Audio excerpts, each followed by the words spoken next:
Doctor ortho Ayurvedic oil and capsule. अब दर्द भी घुटने टेकेगा। अमेरिका ईरान टकराव से पश्चिम एशिया में तनाव बढ़ा। हेलीकॉप्टर गिराने के बदले में अमेरिका का अटैक। ईरान ने बहरीन और जॉर्डन में अमेरिकी ठिकानों पर किया हमला।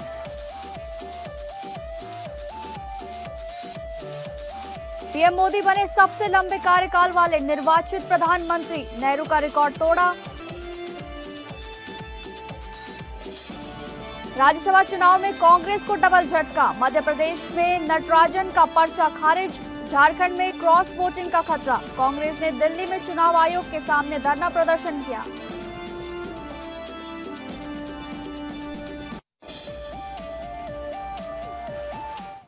नमस्कार, आप सभी का बहुत बहुत स्वागत है टॉप अपडेट में। मैं हूं आपके साथ शालिनी राणा। शुरुआत करेंगे टॉप अपडेट की। अमेरिका और ईरान के बीच तनाव एक बार फिर गंभीर स्तर पर पहुंच गया है। अमेरिकी सेना ने ईरान पर हवाई हमले किए हैं, जिन्हें अमेरिकी सेंट्रल कमांड ने हॉर्मुज़ स्ट्रेट के पास अमेरिकी AH-64 अपाचे हेलीकॉप्टर गिराए जाने और क्षेत्र में अमेरिकी बलों व व्यावसायिक जहाजों पर हमलों के जवाब में की गई कार्रवाई बताया है। राष्ट्रपति डोनाल्ड ट्रंप ने दावा किया है कि हेलीकॉप्टर को ईरान ने मार गिराया। हालांकि दोनों पायलट सुरक्षित हैं। वहीं ईरान की रेवोल्यूशनरी गार्ड ने जवाबी कार्रवाई में बहरीन स्थित अमेरिकी 5th फ्लीट मुख्यालय और जॉर्डन में अमेरिकी ठिकानों को ड्रोन से निशाना बनाने का दावा किया है। इजरायली सेना प्रमुख एयाल जामिर ने कहा कि हालिया सैन्य अभियान केवल शुरुआत है और जरूरत पड़ने पर इजरायल ईरान के खिलाफ और बड़े हमले कर सकता है। इस बीच अमेरिका ने कहा कि उसकी सैन्य कार्रवाई पूरी हो चुकी है, लेकिन क्षेत्र में तनाव लगातार बना हुआ है।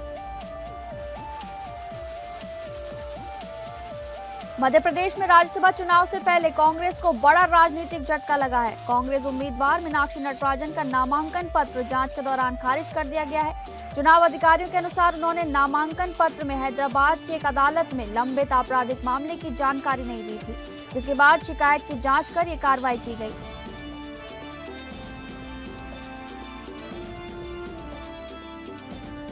देश के लोकप्रिय प्रधानमंत्री नरेंद्र मोदी के उत्तम स्वास्थ्य और दीर्घायु की कामना के लिए कलम्बोली स्थित श्री मायक्का मंदिर में भव्य आरती एवं प्रार्थना कार्यक्रम का आयोजन किया गया। इस अवसर पर बड़ी संख्या में श्रद्धालु, भाजपा कार्यकर्ता और स्थानीय नागरिकों ने उत्साहपूर्वक भाग लिया। कार्यक्रम में विधायक गोपीचंद पटलकर और पूर्व मंत्री एवं विधायक सदाभाऊ खोत विशेष रूप से उपस्थित रहे, जिनके हाथ से महाआरती संपन्न हुई। मंदिर परिसर भक्तिमय माहौल से गूंज उठा और उपस्थित लोगों ने देश की प्रगति, समृद्धि तथा प्रधानमंत्री नरेंद्र मोदी के स्वास्थ्य एवं सफल जीवन की कामना की। अपने संबोधन में गोपीचंद पडलकर ने प्रधानमंत्री मोदी के नेतृत्व में देश के विकास का उल्लेख किया। वहीं सदाभाऊ खोत ने कहा कि मोदी के नेतृत्व में भारत विश्व मंच पर नई पहचान बना रहा है। कार्यक्रम का समापन सामूहिक प्रार्थना, आरती और प्रसाद वितरण के साथ हुआ।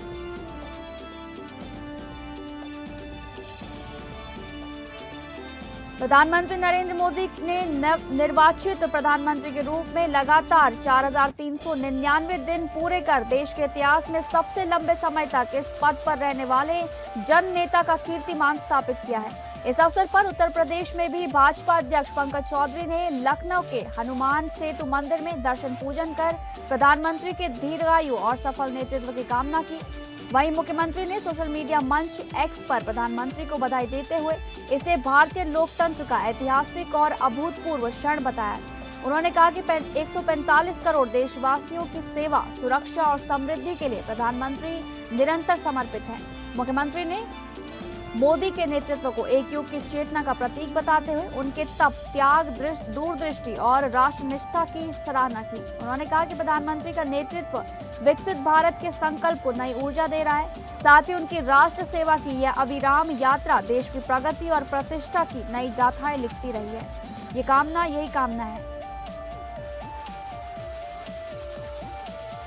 अमरोहा के नौगावा सादा क्षेत्र के रहने वाले दो सगे भाई मोहम्मद जफर और मोहम्मद राहिब पिछले करीब 3 महीनों से सऊदी अरब में हिरासत में है। परिवार के अनुसार बड़ा भाई जफर 2 वर्षों से वहां प्लम्बर का काम कर रहा था, जबकि छोटा भाई राहिब 1 वर्ष से पहले रोजगार के लिए सऊदी गया था। 3 महीने पहले सऊदी पुलिस दोनों भाइयों को हिरासत में लेकर चली गई, लेकिन अब तक गिरफ्तारी की वजह स्पष्ट नहीं हो सकी है। तब से परिवार का उनसे कोई संपर्क भी नहीं हो पाया है। बेटों की सलामती को लेकर माता पिता बेहद चिंतित और परेशान हैं। उन्होंने भारत सरकार, प्रधानमंत्री और विदेश मंत्री से मामले में हस्तक्षेप कर दोनों की सुरक्षित रिहाई और भारत वापसी सुनिश्चित कराने की अपील की है। गांव के लोग भी परिवार के समर्थन में खड़े हैं और दोनों भाइयों के सकुशल घर लौटने की दुआ कर रहे हैं।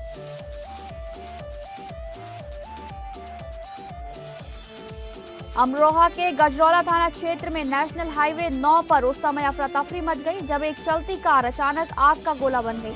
बताया जा रहा है कि कार में शॉर्ट सर्किट होने के कारण आग लगी, जिसने देखते ही देखते पूरे वाहन को अपनी चपेट में ले लिया। कार में सवार 4 लोगों ने स्थिति की गंभीरता को भांपते हुए तुरंत वाहन से कूदकर अपनी जान बचाई। घटना के बाद हाईवे पर कुछ देर के लिए यातायात भी प्रभावित रहा। सूचना मिलने पर मौके पर पहुंची पुलिस और दमकल टीम ने आग पर काबू पाया। हालांकि तब तक कार पूरी तरह जलकर खाक हो चुकी थी। गनीमत रही कि इस हादसे में कोई जनहानि नहीं हुई और सभी लोग सुरक्षित बच गए। हमीरपुर जिले में नई मुख्य चिकित्सा अधिकारी डॉक्टर अलका शुक्ला ने पदभार संभालते ही जिला महिला अस्पताल का निरीक्षण कर स्वास्थ्य व्यवस्थाओं का जायजा लिया। निरीक्षण के दौरान उन्होंने मरीजों से बातचीत कर उनकी समस्याएं और अस्पताल की सेवाओं को लेकर फीडबैक भी लिया। लगातार शिकायतों के चलते चर्चा में रहने वाले महिला अस्पताल में उन्होंने साफ सफाई व्यवस्था, डॉक्टरों और स्टाफ की उपस्थिति, दवाओं की उपलब्धता तथा प्रसव कक्ष की स्थिति की समीक्षा की। सीएमओ ने सीएमएस के मरीजों को समय पर उपचार और दवाएं उपलब्ध कराने के सख्त निर्देश भी दिए। उन्होंने स्पष्ट कहा कि किसी भी प्रकार की लापरवाही बर्दाश्त नहीं की जाएगी और शिकायत मिलने पर कार्रवाई तय होगी। मरीजों की समस्याओं का प्राथमिकता के आधार पर समाधान करने और कार्यों में पारदर्शिता बनाए रखने के निर्देश भी दिए गए। साथ ही सीएमएस को रोजाना मरीजों से फीडबैक लेकर उसकी रिपोर्ट प्रस्तुत करने के भी आदेश दिए गए हैं। हरदोई में पुलिस भर्ती परीक्षा के दौरान नकल की बड़ी साजिश का खुलासा हुआ है। आगरा निवासी रोहित पथौरी को पुलिस ने हिरासत में ले लिया है, जो श्रीवेणी माधव इंटर कॉलेज में परीक्षा दे रहा था। आरोप है कि उसने परीक्षा के पहले दिन शाम की पाली में प्रवेश पत्र छूटने का बहाना बनाकर कॉलेज परिसर में मोबाइल फोन और एक पुरानी प्रतियोगी परीक्षा का प्रश्न पत्र छिपा दिया था।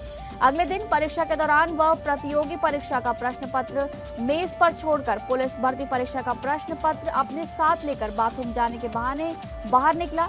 इसी दौरान ड्यूटी पर तैनात सतर्क पुलिस कर्मियों को उसकी गतिविधियां संदिग्ध लगी। कड़ी पूछताछ के बाद बाथरूम से मोबाइल फोन भी बरामद कर लिया गया। पुलिस ने आरोपी के खिलाफ मुकदमा दर्ज कर उसे गिरफ्तार कर लिया है। वहीं परीक्षा कक्ष में बाहरी प्रश्न पत्र पहुंचने के मामले में कक्ष निरीक्षक की लापरवाही सामने आने पर जिलाधिकारी अनुनय झा ने सख्त कार्रवाई के निर्देश दिए हैं। जौनपुर में यूपी पुलिस भर्ती परीक्षा का अंतिम दिन कड़े सुरक्षा इंतजामों के बीच संपन्न कराया जा रहा है। जिले के 21 परीक्षा केंद्रों पर परीक्षा आयोजित की जा रही है, जहां जिला प्रशासन पूरी तरह अलर्ट मोड में नजर आ रहा है। पहली पाली में करीब 9,480 परीक्षार्थी परीक्षा में शामिल हो रहे हैं। परीक्षा केंद्रों पर अभ्यर्थियों को त्रिस्तरीय जांच प्रक्रिया से गुजरने के बाद ही प्रवेश दिया जा रहा है। महिलाओं की भी गहन तलाशी ली जा रही है और नियमों के तहत जूड़ा, कलावा, कंगन समेत अन्य वस्तुएं उतरवाई जा रही हैं। सुरक्षा व्यवस्था बनाए रखने के लिए पुलिस और प्रशासनिक अधिकारियों की तैनाती भी की गई है। अधिकारियों का कहना है कि परीक्षा को निष्पक्ष, पारदर्शी और नकलविहीन बनाने के लिए सभी आवश्यक कदम उठाए गए हैं। झांसी में सड़क हादसे में घायल एक व्यक्ति की मौत के बाद स्वास्थ्य व्यवस्था पर गंभीर सवाल खड़े हो गए हैं। ललितपुर के छापछोल गांव निवासी हरीश चंद्र को हादसे के बाद प्राथमिक उपचार देकर झांसी मेडिकल कॉलेज रेफर किया गया था। परिजनों का आरोप है कि एम्बुलेंस चालक उन्हें मेडिकल कॉलेज ले जाने के बजाय एक निजी अस्पताल में भर्ती करा दिया गया, जहां कई दिनों तक इलाज के नाम पर भारी रकम वसूली गई। हालात में सुधार न होने पर परिजनों ने मरीज को रानी लक्ष्मीबाई मेडिकल कॉलेज लेकर पहुंचे, लेकिन आरोप है कि वहां भी करीब 2 घंटे तक मरीज को समय पर इलाज नहीं मिला। इसी दौरान हरिश्चंद्र ने दम तोड़ दिया। घटना के बाद परिजनों ने एम्बुलेंस चालक, निजी अस्पताल और मेडिकल कॉलेज प्रशासन पर गंभीर लापरवाही के आरोप लगाए हैं। मामले ने रेफर मरीजों की व्यवस्था, निजी अस्पतालों की भूमिका और सरकारी स्वास्थ्य सेवाओं की कार्यप्रणाली पर कई सवाल खड़े कर दिए हैं। वहीं मुख्य चिकित्सा अधिकारी सुधाकर पांडे ने कहा है कि शिकायत मिलने पर जांच कर दोषियों के खिलाफ नियमानुसार कार्रवाई की जाएगी। कानपुर में पुलिस ने एक बड़े अंतर्राज्यीय फर्जी डिग्री और मार्कशीट रैकेट का भांडाफोड़ करते हुए सरगना समेत 4 आरोपियों को गिरफ्तार किया है। थाना बेकनगंज पुलिस और सर्विलांस टीम की संयुक्त कार्रवाई में सामने आया है कि ये गिरोह वर्षों से हाई स्कूल से लेकर पीएचडी तक की फर्जी डिग्रियां और अंकपत्र तैयार कर देश के कई राज्यों और विदेशों तक पहुंचा रहा था। पुलिस के अनुसार आरोपियों से जुड़े नेटवर्क का संचालन डिजिटल माध्यमों और कुरियर सेवाओं के जरिए किया जाता था। गिरफ्तार आरोपियों में कथित सरगना जिया उल हसन उर्फ समीर के अलावा हसन आसिफ, आमिर अहमद और नूरुद्दीन शामिल हैं। जांच में पता चला कि गिरोह फर्जी शैक्षणिक दस्तावेज तैयार कर मोटी रकम वसूलता था। कानपुर पुलिस ने नशा तस्करी के खिलाफ बड़ी कार्रवाई करते हुए एक कंटेनर ट्रक से 6 क्विंटल 2 किलो 96 ग्राम गांजा बरामद किया है। संयुक्त अभियान में अपराध शाखा, स्वाट टीम, सर्विलांस टीम और रावतपुर पुलिस ने ये सफलता हासिल की है।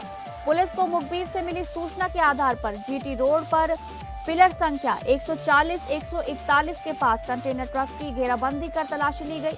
तलाशी के दौरान भारी मात्रा में गांजा बरामद हुआ, जिसकी अंतर्राष्ट्रीय बाजार में कीमत करीब 10 करोड़ रुपए आंकी जा रही है। मामले में हरियाणा के नूह निवासी 30 वर्षीय लियाकत अली को गिरफ्तार किया गया है। पुलिस ने आरोपी के खिलाफ एनडीपीएस एक्ट के तहत मुकदमा दर्ज कर लिया है। साथ ही इस तस्करी नेटवर्क से जुड़े अन्य लोगों की पहचान और गिरफ्तारी के लिए जांच तेज कर दी गई है।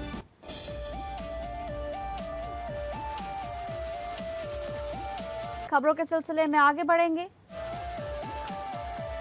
कौशाम्बी में हुए सनसनीखेज लाइनमैन हत्याकांड का पुलिस ने महज 24 घंटे के भीतर खुलासा करते हुए 3 आरोपियों को गिरफ्तार कर लिया है। चरवा थाना क्षेत्र में जंगल से मिले शव की पहचान पंसौर गांव निवासी राजू उर्फ लाइनमैन के रूप में हुई थी। जांच के दौरान पुलिस ने इलेक्ट्रॉनिक सर्विलांस और मुखबिर की सूचना के आधार पर मीरनपर गांव निवासी अंगद, उसकी पत्नी राजकुमारी और बेटे लवकुश को गिरफ्तार किया है। पूछताछ में आरोपियों ने हत्या की वारदात स्वीकार कर ली।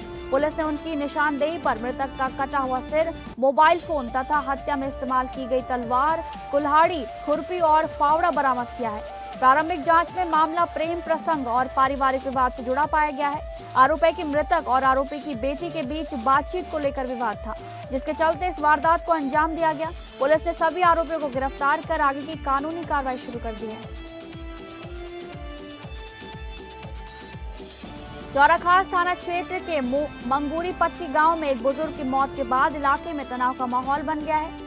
मृतक की पहचान 65 वर्षीय रामभजन गिरी के रूप में हुई है, जो बिहार के दीप राय टोला के निवासी बताए जा रहे हैं। परिजनों का आरोप है कि यज्ञ का बैनर फाड़ने से मना करने पर दूसरे समुदाय के कुछ युवकों ने उनके साथ मारपीट की, जिससे उनकी मौत हो गई। वहीं दूसरे पक्ष का दावा है कि बुजुर्ग की मौत करंट लगने से हुई है। घायल अवस्था में उन्हें अस्पताल ले जाया गया, जहां डॉक्टरों ने उन्हें मृत घोषित कर दिया। घटना की संवेदनशीलता को देखते हुए मौके पर 3 थानों की पुलिस और पीएसी तैनात की गई है। पुलिस अधीक्षक ने घटनास्थल का निरीक्षण कर स्थिति का जायजा लिया है। फिलहाल शव को पोस्टमार्टम के लिए भेज दिया गया है और मौत के वास्तविक कारणों का खुलासा पोस्टमार्टम रिपोर्ट तथा पुलिस जांच के बाद ही हो सकेगा। कुशीनगर के पडरौना नगर में पुलिस भर्ती परीक्षा में शामिल होने आए अभ्यर्थियों की सुविधा के लिए नगर पालिका ने विशेष इंतजाम किए हैं। नगर पालिका प्रशासन ने सैकड़ों छात्र छात्राओं के रहने और भोजन की समुचित व्यवस्था की है, जिससे दूर दराज से आए अभ्यर्थियों को बड़ी राहत मिली है। जलकल भवन परिसर स्थित रैन बसेरा को परीक्षा के मद्देनजर विशेष रूप से तैयार किया गया है। नगर पालिका चेयरमैन विनय जायसवाल के निर्देश पर अभ्यर्थियों के ठहरने, भोजन और अन्य आवश्यक सुविधाओं का प्रबंधन किया गया। अभ्यर्थियों ने इस पहल की सराहना करते हुए इसे बेहद उपयोगी बताया है। परीक्षा के दौरान किसी भी प्रकार की परेशानी न हो, इसके लिए नगर पालिका की टीम लगातार व्यवस्थाओं की निगरानी कर रही है। स्थानीय प्रशासन की इस पहल से अभ्यर्थियों को सुरक्षित और सुविधाजनक माहौल उपलब्ध हो सका है। उत्तर प्रदेश की राजधानी लखनऊ में देर रात पुलिस ने व्यापक चेकिंग अभियान चलाकर सुरक्षा व्यवस्था को और मजबूत किया। ऑटो में युवतियों के साथ हुई हालिया घटना के बाद पुलिस विशेष सतर्कता बरत रही है। अभियान के तहत ऑटो और ई रिक्शा को रोककर उनकी सघन जांच की गई तथा चालकों और यात्रियों का सत्यापन किया गया। हजरतगंज, ठाकुरगंज, पारा, तालकटोरा और पाल तिराए सहित कई प्रमुख चौराहों पर पुलिस की अतिरिक्त तैनाती की गई। सुनसान सड़कों और संवेदनशील इलाकों में गश्त बढ़ाकर निगरानी तेज कर दी गई है। संदिग्ध वाहनों और व्यक्तियों की गहन जांच कर आवश्यक पूछताछ भी की गई। पुलिस अधिकारियों का कहना है कि नागरिकों, विशेषकर महिलाओं की सुरक्षा सर्वोच्च प्राथमिकता है। इसी उद्देश्य से शहर भर में लगातार चेकिंग और निगरानी अभियान जारी रखा जा रहा है।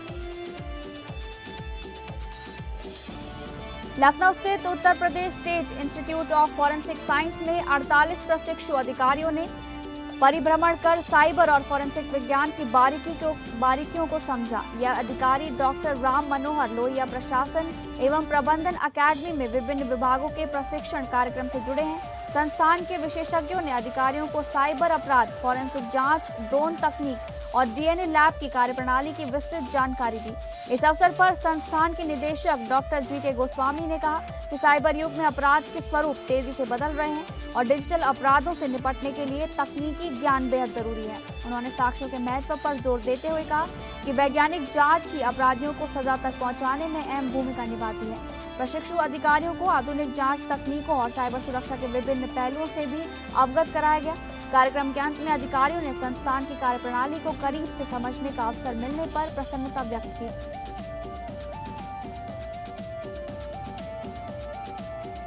जमातपारा स्थित गुरुद्वारा के पीछे बने एक दुकान परिसर में संदिग्ध गतिविधियों को लेकर स्थानीय लोगों ने हंगामा कर दिया। मोहल्ले वासियों का आरोप है कि यहां लंबे समय से अवैध गतिविधियां संचालित हो रही थी, जिसकी शिकायत कई बार पुलिस से भी की गई थी। स्थानीय लोगों के अनुसार निगरानी के दौरान कुछ युवक और युवतियों के परिसर में प्रवेश करने पर लोगों ने मौके पर पहुंचकर उन्हें पकड़ लिया। घटना की सूचना मिलते ही पुलिस टीम मौके पर पहुंची और संबंधित लोगों को हिरासत में लेकर पूछताछ के लिए थाने ले गई। पुलिस ने परिसर से कुछ आपत्तिजनक सामग्री मिलने की भी जांच शुरू कर दी है। वहीं स्थानीय लोगों ने मामले में सख्त कार्रवाई की मांग की है। पुलिस का कहना है कि पूरे मामले की जांच की जा रही है और तथ्यों के आधार पर आगे की कानूनी कार्रवाई की जाएगी। शाहजहांपुर के खुटार थाना क्षेत्र में 1 वर्षीय बच्ची से दुष्कर्म के मामले में वांछित आरोपी को पुलिस ने मुठभेड़ के बाद गिरफ्तार कर लिया है। पुलिस के अनुसार आरोपी गुड्डू पुत्र भजनलाल शर्मा घटना के बाद से फरार चल रहा था और उसकी लगातार तलाश की जा रही थी। सूचना मिलने पर पुलिस टीम ने मैलानी रोड स्थित धन सिंहपुर मोड़ के पास उसकी घेराबंदी की। पुलिस का दावा है कि गिरफ्तारी से बचने के लिए आरोपी ने टीम पर फायरिंग कर दी। आत्मरक्षा में पुलिस द्वारा की गई जवाबी कार्रवाई में आरोपी के दोनों पैरों में गोली लगी, जिससे वो घायल हो गया। मौके से एक तमंचा, एक जिंदा कारतूस और एक खोखा कारतूस बरामद किया गया है। अमरोहा के हसनपुर क्षेत्र से गुजर रहे गंगा एक्सप्रेसवे पर बुधवार को एक भीषण सड़क हादसा हो गया। तेज रफ्तार कार अचानक अनियंत्रित होकर डिवाइडर से टकरा गई, जिससे वाहन के परखच्चे उड़ गए। हादसे में कार सवार 8 लोग गंभीर रूप से घायल हो गए। दुर्घटना की सूचना मिलते ही स्थानीय लोग और पुलिस मौके पर पहुंची तथा राहत एवं बचाव कार्य शुरू किया गया।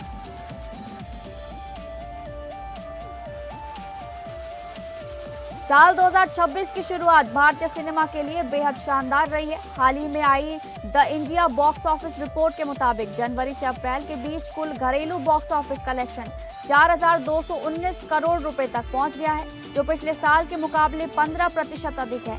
इस महाकमाई में सबसे बड़ा योगदान Ranveer Singh starrer spy action thriller film धुरंधर 2 का रहा है, जिसने अकेले देश भर में करीब 1,275 करोड़ रुपए का विशाल बिजनेस किया है। इसके अलावा हालिया रिलीज में अक्षय कुमार और प्रियदर्शन की हॉरर कॉमेडी भूत बंगला ने भी सिनेमाघरों में तहलका मचा रखा है, जिसने अकेले अप्रैल महीने में 190 करोड़ की कमाई की है। देश के कुल बॉक्स ऑफिस कलेक्शन में 50% हिस्सेदारी के साथ हिंदी सिनेमा एक बार फिर सबसे आगे बना हुआ है। बॉलीवुड गलियारों से एक और बड़ी शादी की खबर सामने आ रही है। फिल्म मिसमैच्ड फेम अभिनेत्री आकांक्षा रंजन कपूर और हालिया फिल्म मिस्टर एंड मिसेज माही के निर्देशक शरण शर्मा जल्द ही शादी के बंधन में बंधने वाले हैं। दोनों पिछले लगभग 4 साल से एक दूसरे को डेट कर रहे हैं और उन्होंने अपने रिश्ते को हमेशा मीडिया की चकाचौंध से दूर रखा है। सूत्रों के मुताबिक ये कपल आगामी 11 जुलाई को मुंबई में एक बेहद निजी और अंतरंग समारोह में शादी रचाएगा, जिसके बाद 12 जुलाई को एक भव्य वेडिंग रिसेप्शन का आयोजन किया जाएगा। इस शादी में केवल परिवार के सदस्य और कुछ बेहद करीबी बॉलीवुड मित्र ही शामिल होंगे। फैंस इस खबर के सामने आने के बाद से सोशल मीडिया पर इस जोड़ी को लगातार बधाई दे रहे हैं।